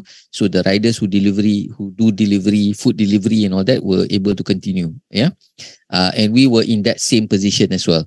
So we saw a lot more riders coming into the space, wanting to become riders. However, as the economy opened up, we saw also that now there are more opportunities, right? Now there are more opportunities. So we lost also a bunch of riders who left and ventured into their own freelance position or even got permanent jobs. So we saw a drop there. That is why one of the reasons we set up Academy was to be able to give our riders a career path. So that was an internal plan so that we start recruiting riders, not just for the sake of being a freelance, but also those people who wants to go into the economic, into the automotive sector, so that we train gig economy riders from the time that they become just a freelance to maybe also becoming an entrepreneur. So that is an internal roadmap or career path that we are developing. So that in a way makes us also be selective in the riders that we bring on board. Yeah. So that is one. So another area is that we also realize our staffs also wants to become, partly riders, partly entrepreneurs. And we also gave that flexibility to our own staff. Like even for me, for example, the first few years I was actually as a permanent staff. Now I'm more working with them as a freelancer because I've set up a studio at home. So now I'm able to do trainings online, and we didn't see this before the pandemic, so now we are able to do this. And also, we never saw a way on how we actually manage HR matters, not having like Pak Aswin also shared just now. We didn't have the kind of agreements or the kind of letters and black and white agreements to ensure efficiency in the movement of staffing and gig workers and all that. So those are another area that we are implementing. So where we can manage the freelancers so that there is no abruption in terms of them leaving. They cannot leave in the middle of doing a service, for example, where they can actually be penalized and we don't pay the commissions due to them and all that. So they must be able to complete the work and they must tender in a resignation, giving advance notice. Even as a freelancer, you need to be able to be responsible. So we are cultivating those kind of things as well. I hope that answers your question. Yeah. Okay, thanks a lot, Mr. Al. Okay. To answer the question. So freelancer is not tidak seburuk yang kita bayangkan ya. Jadi apalagi apalagi saat bekerja di bateriku.com ya. Jadi mungkin tidak ada batasan ya. There's no limit ya. And what they want to be ya. It's a continuous work in. I think it needs to be. We need to look at it as. We also need to be flexible as an employer. We also need to be flexible. And we need to craft out the best possible policies for both the company as well as the freelancers. It's got to be a win-win kind of arrangement. We know as freelancers, we can just leave the company without proper notice and all that. That is not, it doesn't fall under the Employment Act. However, maybe the human resource ministry at the ministry level, they're doing something about it. But as a company, we need to also initiate something. So maybe we can draw up an agreement where the freelancers agree with us, if they decide to leave, they give us ample notice, so these are some of the things that we need to be able to be flexible and learn as we go as well, both as an organization as well as a freelancer. I believe that is something that we need to work on. Okay, thank you, Mr. Al, for the answer.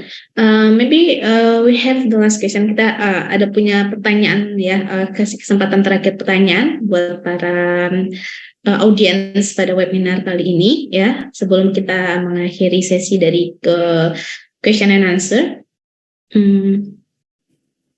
Is there any question for another participant in this webinar? It's okay to directly to raise hand or open your microphone.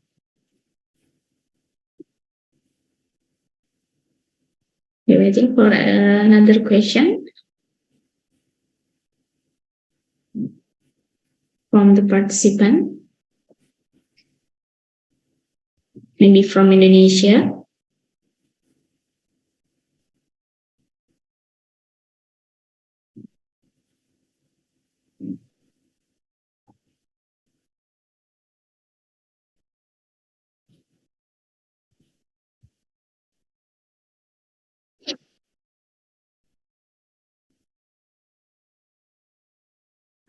Okay. I think there's no question maybe from the participant. So before we close, we end this webinar. Let we listen some the closing remarks from our speaker from Mr. Aswin and also Mr. Al Jazura. Bagaimana pandangan atau berikan kayak saran, komen atau berikan masukan ya bagi kami semua ya tentang GiG economy the closing remarks for the end of this webinar the first from Mr. Aswin maybe berikan closing remarks. Oke.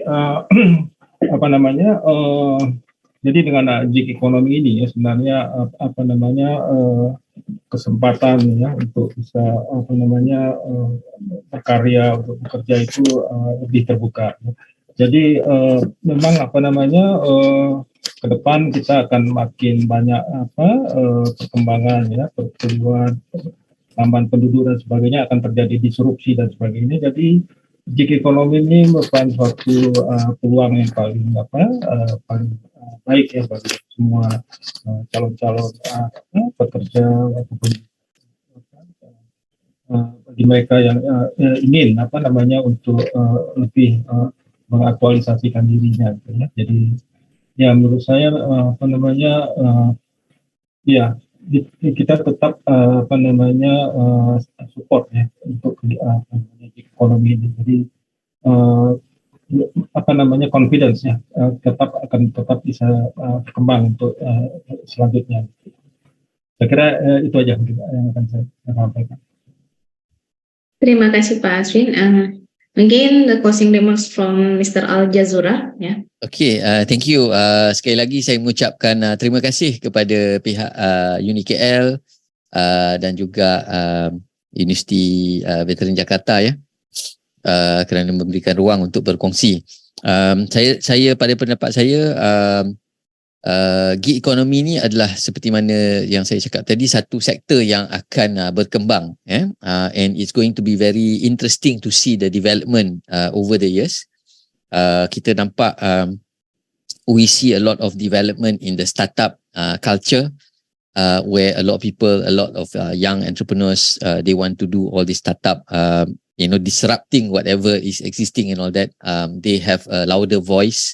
They've got their own opinions about things and all that. So I think it's good. It's a positive development in the GiG economy sector. I believe it's a sector that's going to be to grow. We see the growth and the use of technology. And also applications being developed at a very fast rate. So I'm actually truthfully excited to see the development over the next couple of years and see where it actually takes us. And I think only by then we probably see some stability in terms of direction and growth of the GiG economy. So that is my thoughts on and closing remarks on the GiG economy. Thank you very much Ulia, thank you very much, Dr. Aswin, and also all the organizers and also the participants for being here with us today. Terima kasih banyak atas semua insight yang diberikan oleh pemateri kita atau speaker kita pada pagi hari ini, baik dari Bapak Aswin Rifai bagaimana menjelaskan bagaimana gig ekonomi itu bekerja, bagaimana dampak sisi positif dan sisi negatifnya, bagaimana kita memberikan tips dan saran kita bisa bertahan untuk masuk atau di dalam dunia gig ekonomi, dan dari Mr. Al-Jazura bagaimana Mr. Al-Jazura memberikan insight juga terhadap dari perusahaan dia sendiri ya, dari company dia sendiri batsariku.com, bagaimana bekerja sama dengan the freelancer itu, bagaimana membangun usaha juga dengan freelancer itu. Jadi kesimpulannya bahwasanya untuk rekan-rekan mahasiswa sekalian ya, jadi dunia gig ekonomi atau freelancer itu sekarang tidak bisa dipandang sebelah mata ya, seperti zaman dahulu kala ya, kita bekerja sebagai apa, freelancer mungkin masih dipandang sebelah mata oleh sebagian banyak orang. Nah, dengan terbuka ya informasi kita terhadap gig ekonomi, bahwasanya nanti di kemudian hari bahkan beberapa tahun ke depan mungkin dunia freelancer lebih diminati ya daripada kerja tetap ya, di mana kita mempunyai waktu yang lebih fleksibel, mobilitas yang lebih mudah ya, dan bisa bekerja di mana saja ya, bekerja secara remote dan tidak perlu datang ke kantor yang rutinitas yang mungkin lebih membosankan bagi generasi-generasi pada saat ini ya, baik dari generasi milenial ataupun generasi Z ya, yang lebih menyukai inovasi dan tantangan ya dalam bekerja. Baiklah, mungkin sekian dari saya sebagai moderator pada webinar tentang gig ekonomi, Reshaping the Workforce and the Startup Enterprise pada pagi hari ini. Lebih dan kurang saya mohon maaf ya apabila ada salah kata ya, baik bagi Mr. Al-Jazura ataupun Dr. Sundipai. Saya Ulia Fediza sebagai moderator izin mengakhiri sesi diskusi atau question and answer pada pagi hari ini. Dan saya akan kembalikan kepada Master of Ceremony, MC, untuk melanjutkan kepada agenda berikutnya. Terima kasih.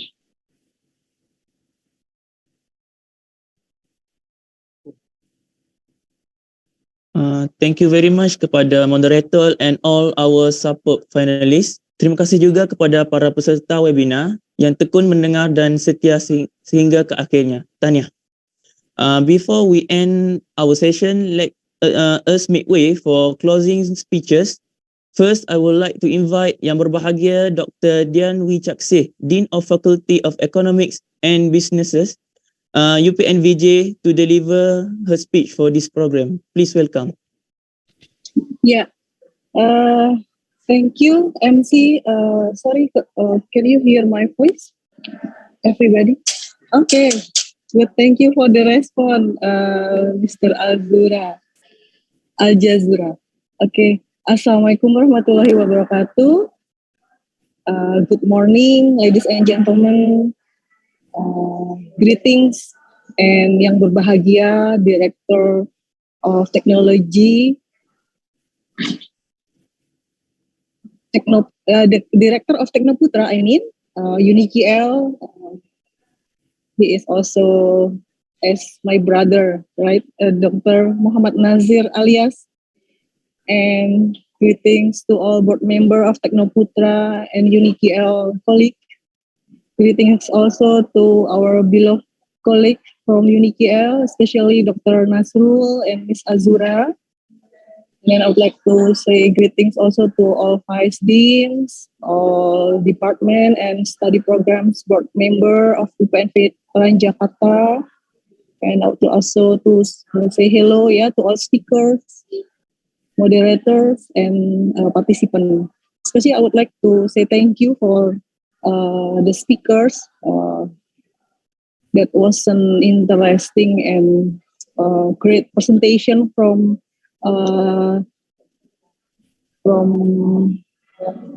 Dr. Al-Jazura. Thank you so much for the presentation. It is a great material and discussion. And for Dr. Aswin Rifai, thank you Pak Aswin, presentasi luar biasa, detail dan lengkap. Also for Ibu Ulia, for the moderator. Yeah, firstly, Alhamdulillah, our praise to Allah Subhanahu wa Taala for all His blessing that so we can together here, yeah, to attending interesting agendas. This webinar is our first and last collaboration program in this year, yeah, in 2022 program between UPN-VJ and UNIKL. Please allow me to express my gratitude to our friendship and collaboration, yeah, for especially for UNIKL Teknoputra. It's been a great year, but I would like also to apologize to our friend that in this year, in 2022, we only have few implementation agreement. I think we have one joint research. Yeah, my team is Ibu Desmintari and Pak Nasir. Dr. Nasir has already make a joint research, yeah, in this year, and then this webinar is the first and the last joint webinar in 2022. However, Dr. Nasir and I already discussed, yeah, initial planning of implementation program in the next year, 2023, and hopefully our program will become reality. There are so many programs. For instance, joint research we have here in UPN-VJ, we have internal grant, yeah, for research international collaborasi. Yeah, I would like to invite our colleagues from Teknoputra to make a proposal, yeah, to be compete in the RIKIN, our RIKIN, Research International Collaborasi International. And today, our topic today is interesting and good topic, and it is relevant. Yeah, we have GiG economy reshaping to the workforce and startup enterprise. The speakers, Mr. Al-Jasura and Pak Arswin Rifai, has presents from both sides, yeah, both point of view about how we can understand opportunities, challenges, and function of GiG economy for society and upliftment by joining in this webinar. Sorry, hello. Yeah, so we already discussed the time flies so fast. Yeah, it's almost 2 hours. Yeah, we have discussed what is GiG economy and what is the opportunity for us, how to overcome. Is it GiG economy? Is it a challenge or is it opportunity? Right. So thank you for all speaker, moderator to have. We already have fruitful discussion. Yeah, and this webinar already had significant insight for all of us. Yeah, thank you all. Have a nice holiday and Happy New Year. Thank you for UNIKL for our friendship once again and collaboration in 2022. I invite you once again, and we are looking forward to have upcoming collaboration in the next year in wonderful 2023. I think this all for me. Thank you so much, and back to you, MC. Wabillahi taufiq wal hidayah. Wassalamualaikum warahmatullahi wabarakatuh. Thank you, Dr. Yang berbahagia, Dr. Dian Wicaksih for the speech. Now, next, on behalf of UNIKL, I would like to invite Yang berbahagia Teknologis Tuan Haji Muhammad Nasir Elias, Director of Teknoputra Division, University Kuala Lumpur, to give his closing speech. Bismillahirrahmanirrahim. Thank you, MC. First of all, I would like to thank you to Dr. Dian Wicaksih, Dean Faculty Economy, UPN-VJ, to our speakers, Tuan Al-Jasura, Bapak Dr. Arswin, Ibu Jubaida, and narasumber from UPN-VJ, from University Kuala Lumpur, all the participants, because what I refer to the numbers, we got the great numbers for today. 238, so minus 10 the members. So actually the huge number. The organizer for this program, tidak lupa juga kepada moderator Ibu Ulia, because managed to arrange this webinar. And then gig economic reshaping the workforce and startup enterprise is a very good topic. So everything already explained by both speaker, and I believe the participant clear on the meaning of this gig. What is the different gig economy? What is the different about the gig sharing? So this is a great opportunity. And then for this 2023, I believe we got a very tough year. So hopefully this gig economy can help the members, sama ada di Malaysia ataupun in this Indonesia, to start thinking something about the business, and then not depending only to work with others, but we try to support, and then we try to create something for the benefit for our family, for our members surrounding. So once again, I don't want to repeat because whatever the important thing already shared by Dr. Dian just now. So today is considered is a good day before we ending this 2022. This is the first and last webinar that we managed to arrange. Hopefully that we can start something for 2023, inshallah. And then after this, I also got one more Jakarta side. It's about the, so once again, and I would like to thank you everybody. I really appreciate for the support. Inshallah, we try to come up with a good program after this. Lagi sekali, terima kasih semua yang terlibat di dalam menjayakan program webinar pada pagi ini. Sekian, terima kasih MC. Thank you to Yang Berbahagia Teknologis Dr. Tuan Haji Muhammad Nasir Elias for the closing speech. Sekarang kita ke sesi penggambaran gambar secara virtual. Diminta semua dapat membuka kamera masing-masing. Now we will having a virtual photo shoot session. Everyone may turn on your camera.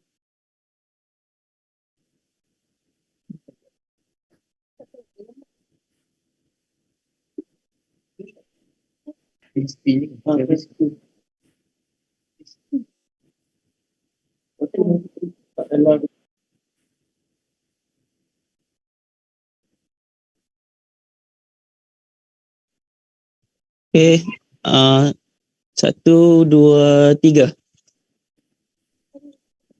Okay, one more time. 1, 2, 3. Okay, one more time. 1, 2, 3. Okay, thank you very much. Thank you. Terima kasih Pak Nasir, gimana kabarnya? Terima kasih. Bagus. Alhamdulillah. Kabar sehat Pak? Alhamdulillah. Terima kasih. Alhamdulillah. Bila mau datang ke Malaysia lagi? Malaysia, nanti segera. Ini dengan Budekan. Ya. Nanti kita riset lagi ya Pak Nasir. Ya, insyaAllah. Ya, insyaAllah. Kepada semua peserta, jangan lupa isi link survey untuk ESET. ESET ada pada chat. Ada pada chat. Siap. Alright. Salam sehat Pak Nasrul. Sama-sama, kita jumpa lagi tahun depan. Ya, jumpa lagi tahun depan, tinggal 2 minggu lagi. Terima kasih. Iya. Thank you so much, MC. Thank you so much. Thank you. Bye. Okay. Jasura, thank you so much. Aswin, thank you. Selepas isi form jangan lupa check email set akan terus dapat di email. Terima kasih. Terima kasih.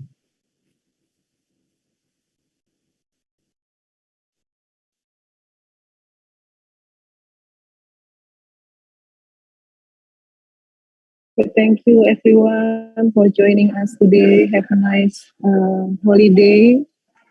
Have a nice weekend also. See you next year. Assalamualaikum warahmatullahi wabarakatuh. Thank you. Waalaikumsalam.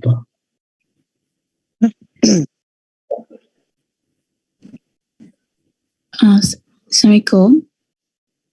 Ya.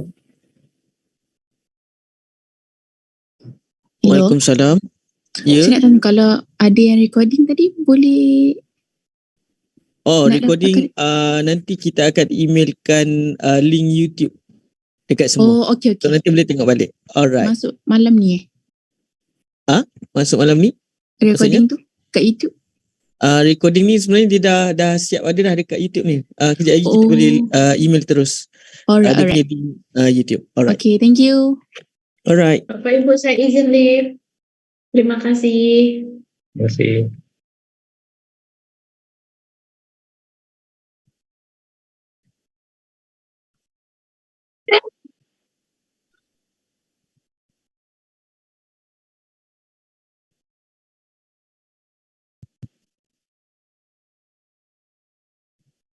So Cik Nasrul, kita boleh end dah ke? Ada apa-apa lagi atau kita boleh end? Okay. Terima kasih banyak Taran. InsyaAllah kita jumpa lagi insyaAllah. InsyaAllah kita calling-calling. Okay, boleh. Terima kasih Cik Nasrul. Dr. Nasir, nanti kita jumpa lagi insyaAllah kalau ada rezeki. InsyaAllah nak drop by you punya tempat nanti. Boleh. Arrange je. Minta Nasrul arrange. Saya bawa pergi jalan. Boleh. No problem. Okay. Selamat tahun baru semua. Assalamualaikum. Selamat tahun baru. Terima kasih semua. Okay. Sorry double.